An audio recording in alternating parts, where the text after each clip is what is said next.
दोस्तों, कहानी का अगला भाग सुनते हैं। कहानी को पूरा सुनिएगा। ये स्टोरी बहुत ही इंटरेस्टिंग है। अधूरी सुनेंगे तो मज़ा नहीं आएगा और ना आपको समझ आएगी। कहानी की स्टोरी बहुत ही एंटरटेनिंग है। चलिए स्टोरी सुनते हैं।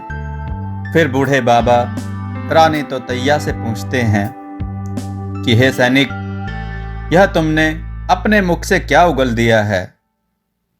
रानी तोतैया बोली, बाबा, यह छोइयां यानी ईख के रस को चूसने के बाद उगला हुआ अंश है।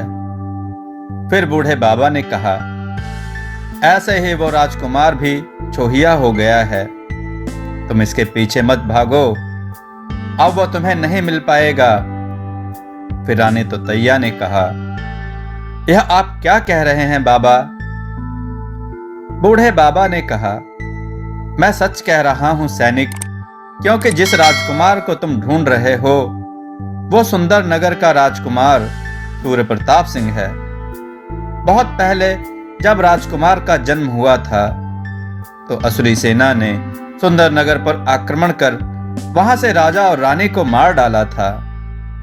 और फिर राजकुमार सूर्य प्रताप को असुरी सेना अपने साथ असुर राज्य ले गई और वो लोग फिर उस राजकुमार को अपना गुलाम बनाकर उससे अपना सारा काम करवाते हैं तथा उसे भी अपनी ही तरह असुर बना दिया है। रानी तोतैया अपने मन में सोचने लगी कि यह तस्वीर तो मैंने अपने पूर्व जन्म के आधार पर ऋषिवर का तस्वीर बनवाया है। इन्हें कैसे पता कि यही ऋषिवर राजकुमार हैं? फिर रानी बूढ़े बाबा से पूछती है कि बाबा, यह सब आपको कैसे पता? कहीं आप मुझसे झूठ तो नहीं बोल रहे? बाबा थोड़ा मुस्कुराते हुए कहते हैं, सैनिक, इस राजकुमार की परवरिश मैंने ही की थी, क्योंकि उस समय जब असुरी सेना राजकुमार को अपने साथ ले जा रही थी तो मुझे भी वे लोग अपना गुलाम बना के ले जा रहे थे। फिर वहां असुरी राज्य में पहुंचने पर मुझे उन लोगों ने राजकुमार की देखभाल करने को कहा और कहा, इसकी देखभाल तुम तब तक करो जब तक इस राजकुमार की कोई राजकुमारी इसे लेने न आ जाए, क्योंकि हम लोगों को उस राजकुमारी को कैद करना है तथा उस राजकुमारी के पास ढेर सारी दिव्य शक्तियां भी हैं। असुर राज उस राजकुमारी से उसकी दिव्य शक्तियों को उससे छीनना चाहते हैं। सुना है कि असुर राजा उस दिव्य शक्तियों के द्वारा इंद्र को हराकर इंद्रलोक पर विजय प्राप्त करना चाहते हैं। इधर राजकुमारी तोतैया चुपचाप बाबा की कही सारी बातें सुन रही थी। फिर बाबा ने कहा, और हाँ, ये जो तस्वीर तुम दिखा रही हो, वहां की सारी आसुरी सेना हूबहू ऐसे ही दिखाई देते हैं। वे लोग अपनी शक्तियों द्वारा राजकुमार जैसे हूबहू सूरत बना रखे हैं ताकि राजकुमारी को बड़ी सरलता से पकड़ा जा सके। अब रानी तोतैया पूछती है, बाबा, यह तो बताएं, क्या राजकुमारी वहां पहुंच गई है? बाबा ने कहा, नहीं, अभी नहीं। फिर रानी तोतैया पूछती है कि जब राजकुमारी वहां असुर राज्य नहीं पहुंची तो आपको उन लोगों ने कैसे छोड़ दिया? बूढ़े बाबा ने कहा, सैनिक, अब मैं बहुत बूढ़ा हो गया हूं, मुझसे अब उतना काम नहीं होता है, इसलिए उन लोगों ने मुझे अपने राज्य से बाहर निकाल दिया है। फिर रानी तोतैया ने पूछा, बाबा, यह तो बताएं कि ये असुरी राज्य कहां पर है? बूढ़े बाबा ने कहा, क्या करोगे यह जानकर सैनिक, वहां पर चारों तरफ सिर्फ मौत ही मौत दिखाई देती है।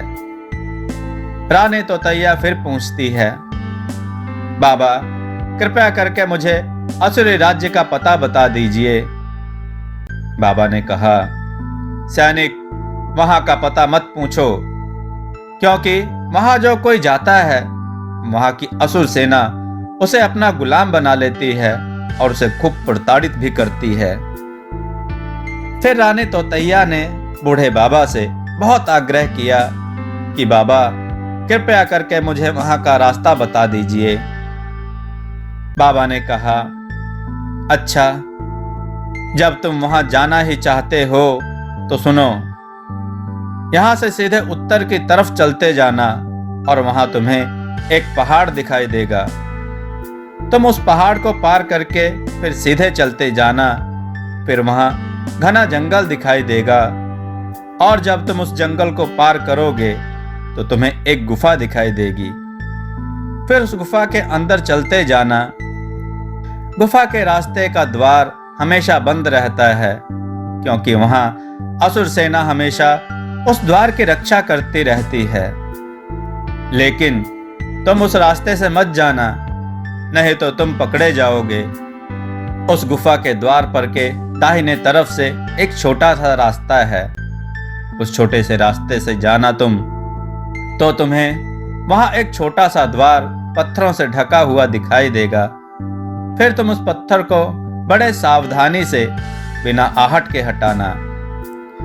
जब तुम पत्थरों को हटा दोगे तो तुम्हें असुर राज्य का द्वार मिल जाएगा। असुर राज्य में बहुत ही सावधानी से प्रवेश करना, क्योंकि अगर तुम्हें कोई देख लेगा तो तुम्हारा वे लोग वहीं पर तुरंत वध कर देंगे। तुम्हें वे लोग बोलने का वक्त भी नहीं देंगे। और हाँ, तुम्हें एक रहस्य की बात भी बताता हूं। बूढ़े बाबा ने रानी तोतैया से कहा, असुरी सेना 24 घंटे में एक बार ही विश्राम करती है, और वो भी सिर्फ 1 घंटे के लिए विश्राम करते हैं। बस मैं इतना ही जानता हूं, इसके आगे मुझे और कुछ नहीं पता है।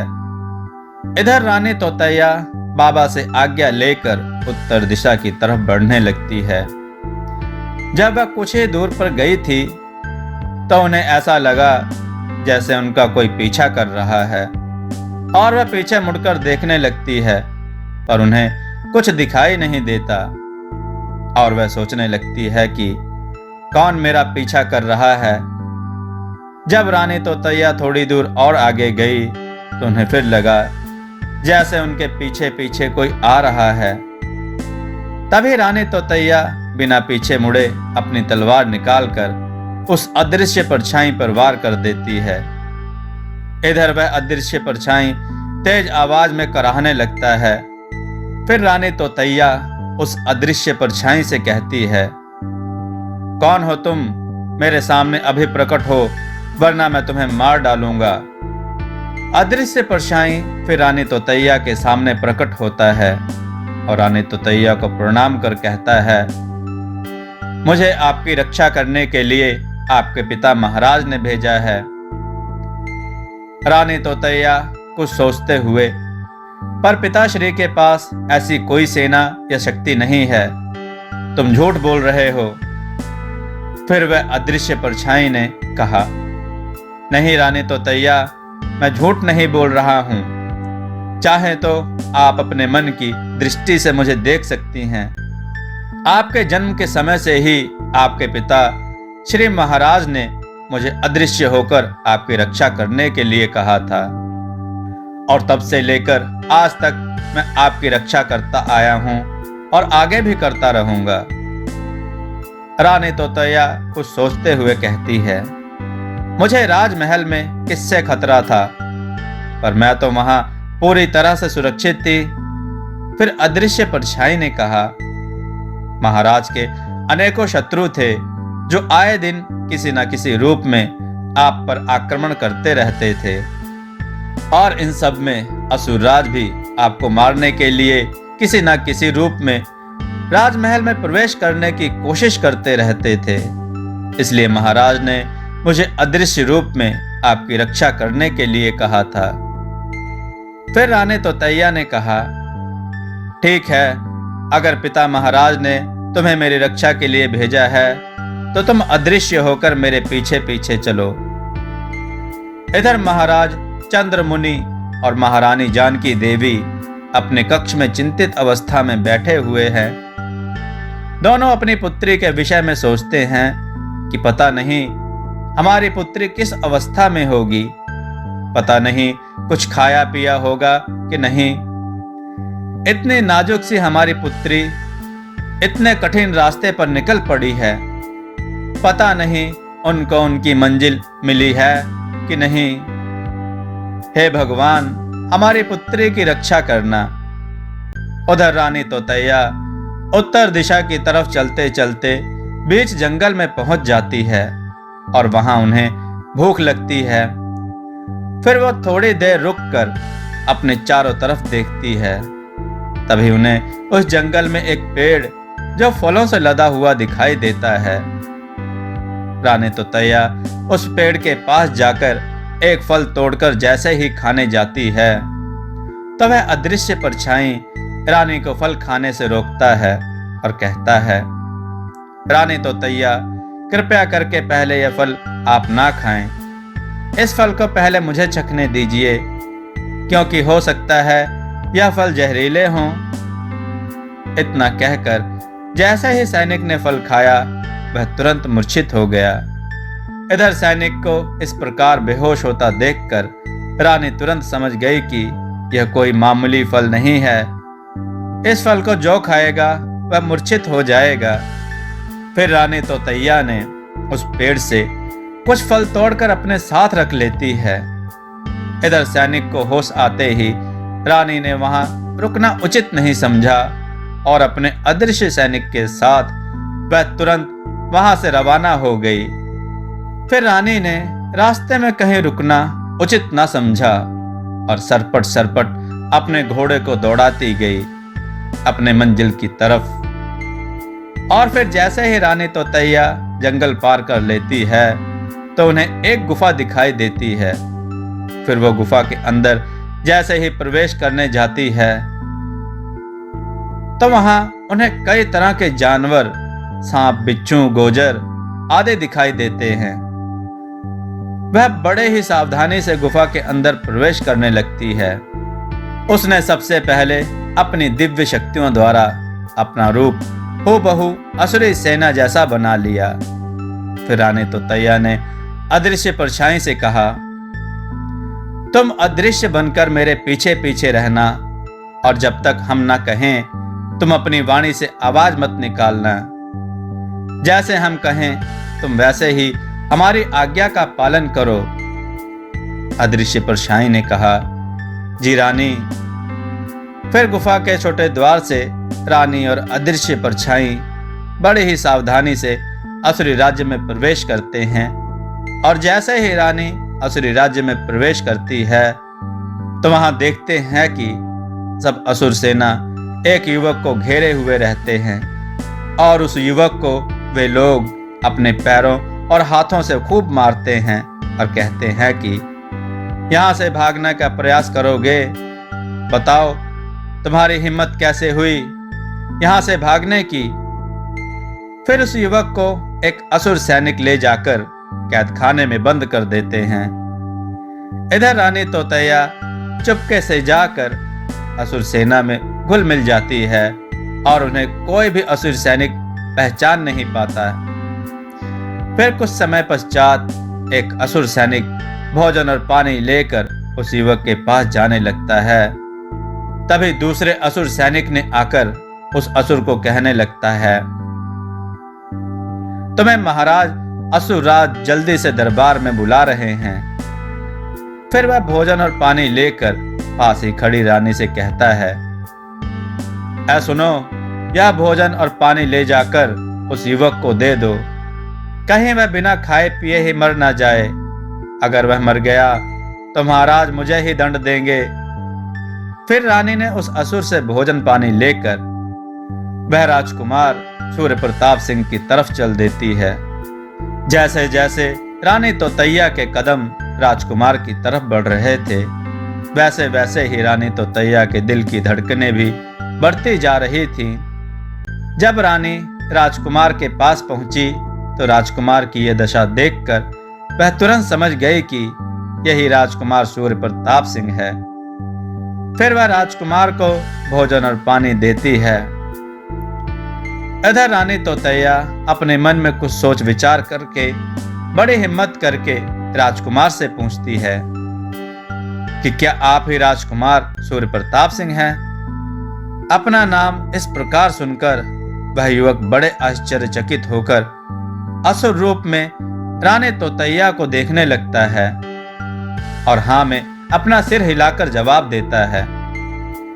फिर रानी तोतैया तुरंत इधर उधर अपने आसपास देखती है कि कहीं उन्हें कोई देख तो नहीं रहा है, और जल्दी से अपने हाथ की एक अंगूठी निकालकर राजकुमार को दे दिया। फिर रानी तोतैया ने कहा, राजकुमार, इस अंगूठी को अपने पास रखिए। जब मैं यहाँ आऊं तो इस अंगूठी को देखकर आपको पहचान सकूं, अन्यथा यहाँ पर सबकी सूरत एक जैसी ही है। और एक रहस्य की बात यह है कि यहाँ पर सभी असुर 24 घंटे में एक बार ही कुछ घंटे के लिए सोते हैं, और इसी बीच मौका पाकर हम यहाँ से भाग निकलेंगे। फिर रानी तोतैया राजकुमार सूर्य प्रताप सिंह को यह सब बातें बताकर वहां से बाहर निकल जाती है और सही समय का इंतजार करने लगती है। इधर असुर राज को अपनी शक्तियों द्वारा यह पता चल जाता है कि इस असुर राज्य में कोई नया व्यक्ति प्रवेश कर चुका है, इसलिए वह अपनी और अधिक असुर सेना को राजकुमार की कड़ी सुरक्षा में लगा देते हैं और आगाह करते कहते हैं, आज कोई भी असुर सैनिक नहीं सोएगा। इधर असुर राज जिस कैद खाने में राजकुमार कैद थे, उस कैद खाने से निकलवाकर बगल वाले कैद खाने में डाल दिया गया और राजकुमार सूर्य प्रताप के स्थान पर दूसरे असुर को उस कैद खाने में डाल दिया गया।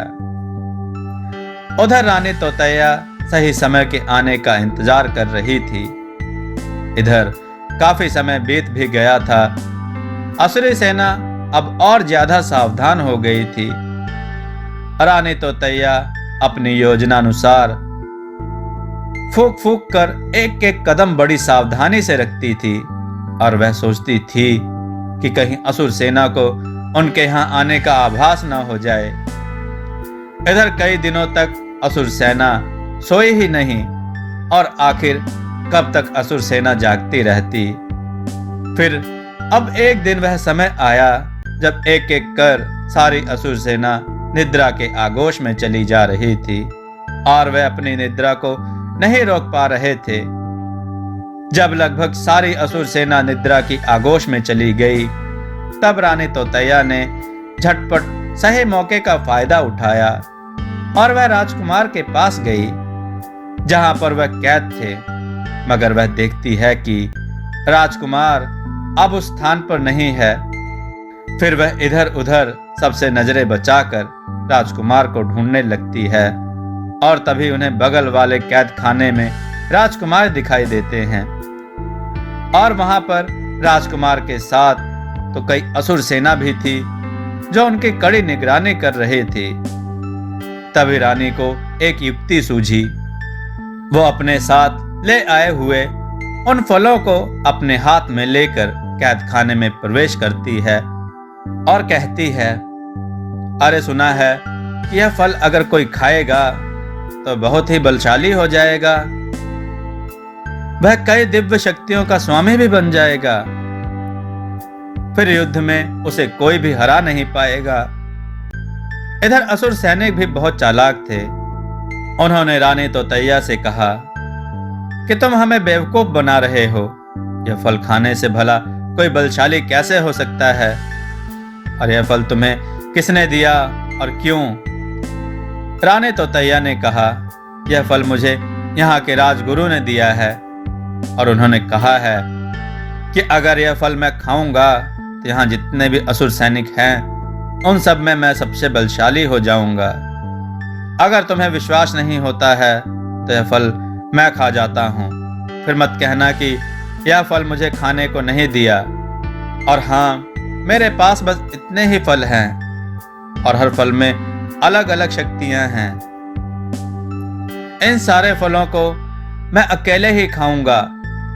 जैसे ही रानी तोतैया ने उस फल को खाने जाती है, तभी एक असुर सैनिक बोला, जरा रुको, यह फल मुझे भी दो, मैं भी इस फल को खाऊंगा। फिर वहां खड़े और भी असुर सैनिक रानी तोतैया से सारा फल मांगकर खाने लगते हैं। थोड़ी देर में वे लोग फल खाकर मूर्छित हो जाते हैं। इधर रानी तोतैया जल्दी से राजकुमार को कैद खाने से छुड़वाकर वहां से भागने लगती है। जब रानी तोतैया प्रवेश द्वार के पास पहुंचती है तो तभी उनके पीछे सारे असुर सैनिक रानी का पीछा करने लगते हैं। इधर रानी तोतैया राजकुमार को लेकर अदृश्य परछाई के पास पहुंचती है। फिर अदृश्य परछाई ने रानी तोतैया को देखकर कहा, रानी तोतैया, आप जल्दी से इस घोड़े पर सवार होकर भाग जाइए। मैं इन लोगों को रोकने का प्रयास करता हूं। रानी तोतैया ने कहा, तुम अकेले इतने सारे असुर सैनिकों को नहीं रोक पाओगे, इसलिए मैं अपनी शक्तियों के द्वारा इन सैनिकों को यहीं बांध देती हूं। जब तक ये असुर सैनिक इन शक्तियों से आजाद होंगे तब तक हम बहुत आगे निकल जाएंगे, और फिलहाल तुम भी हमारे साथ चलो। इधर रानी तोतैया ने अपनी दिव्य शक्ति से असुर सेना को बांध देती है। फिर उधर गुफा के अंदर प्रवेश करती है। गुफा में प्रवेश करने के बाद गुफा का द्वार अपनी दिव्य शक्तियों से बंद कर देती है और फिर वहां से राजकुमार को लेकर भागने लगती है। इधर असुर राज जब अपनी सेना को दिव्य शक्तियों से बंधा हुआ देखते हैं तो वह तुरंत समझ जाते हैं कि असुर सैनिक के वेश में रानी तोतैया यहाँ आई हुई थी और वो अपने राजकुमार को कैद खाने से छुड़वाकर यहाँ से भाग गई है। फिर असुर राज ने अपनी शक्तियों द्वारा अपने सैनिकों को दिव्य शक्तियों से छुड़वाते हैं और फिर सारे असुर सेना आजाद होकर रानी तोतैया का पीछा करने लगते हैं।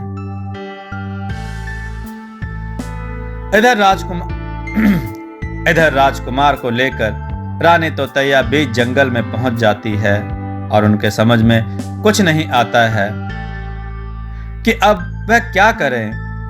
इधर असुर राज की पूरी सेना भी रानी का पीछा करते करते जंगल में पहुंच जाती है और फिर असुर सेना पूरे जंगल को घेर लेते हैं। इधर असुर राज रानी तोतैया को यह चेतावनी देते हैं कि रानी तोतैया, आप अपने आप को हमारे हवाले कर दीजिए, नहीं तो हम आपके साथ साथ राजकुमार का भी वध कर देंगे। इधर रानी तोतैया राजकुमार को लेकर जंगल में छिपी रहती है। तभी उन्हें एक युक्ति सूझती है। वह अपने अदृश्य सैनिक से कहती है कि अभी तुम हमारे सामने प्रकट हो जाओ। फिर अदृश्य सैनिक रानी तोतैया के सामने प्रकट हो जाता है। रानी तोतैया अपने अदृश्य सैनिक से कहती है कि तुम अभी हमारा रूप धारण कर हमारा स्थान ले लो।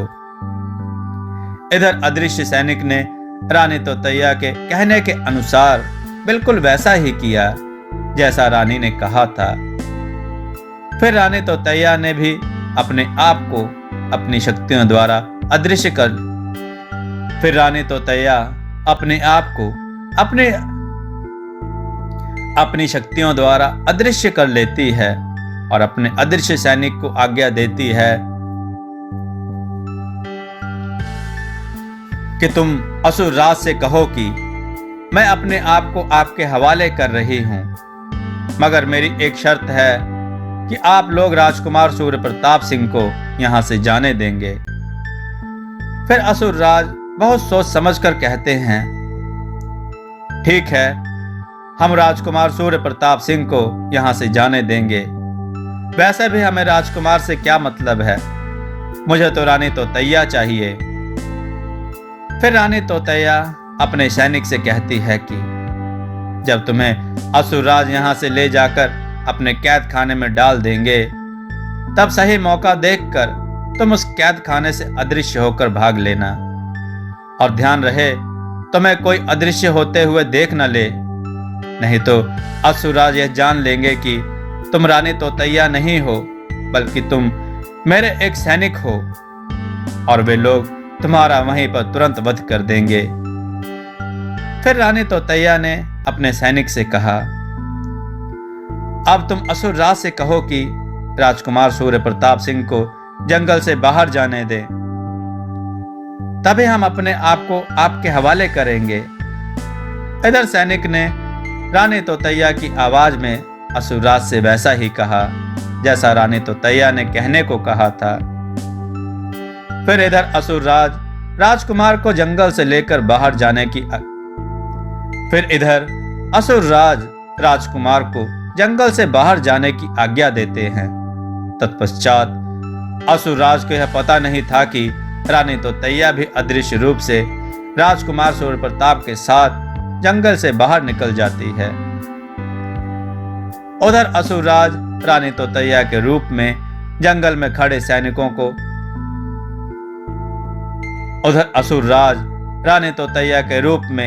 जंगल में खड़े सैनिक को पकड़ लेते हैं और उन्हें सैनिक का बदला हुआ रूप दिखाई नहीं देता है। वे सैनिक को ही रानी तोतैया समझकर पकड़ लेते हैं और अपने असुरराज वापस लौट जाते हैं। इधर रानी तोतैया राजकुमार सूर्य प्रताप सिंह को लेकर सरपट अपने घोड़े को दौड़ाते हुए अपने महल की तरफ भागी चली जा रही थी और वह रास्ते में कहीं नहीं रुकती है। रानी तोतैया अपने प्यार को पाकर मन ही मन बहुत खुश हो रही थी। उधर महाराज द्वारा भेजे गए गुप्तचर भागता हुआ राजमहल की तरफ आता है और महाराज को यह सूचना देता है कि महाराज रानी तोतैया अपने राजकुमार को लेकर वापस महल की तरफ आ रही है। इधर महाराज महारानी को जब यह सूचना मिलती है कि हमारी पुत्री रानी तोतैया राजमहल वापस लौट रही है तो वह बहुत प्रसन्न होते हैं और महारानी जानकी देवी अपने दासियों को बुलाकर यह आज्ञा देती है कि हमारी पुत्री के आने के स्वागत में पूरा महल फूलों और दीपकों की रोशनी से सजाया जाए और हमारी पुत्री के जहां जहां कदम पड़ते जाएं वहां वहां फूलों की वर्षा की जाए। इधर जैसे ही रानी तोतैया, मित्रों, कहानी आपको कैसी लगी? ये स्टोरी आपको कैसी लगी है कमेंट में जरूर बताइएगा और इस कहानी का अगला भाग आप सुनने के इच्छुक हैं वह भी कमेंट में लिखिएगा और कहानी को पूरा सुनिएगा, तभी आपको कहानी का आनंद मिलेगा। दोस्तों, आपको यह कथा कैसी लगी अपने विचार और सुझाव कमेंट में जरूर दें। हमारी कथाओं को लाइक करें, हमारे चैनल को सब्सक्राइब करना न भूलें, हमारी कथाओं को शेयर जरूर करें जिससे लोगों को अच्छा ज्ञान प्राप्त हो। जय श्री राम भक्तों।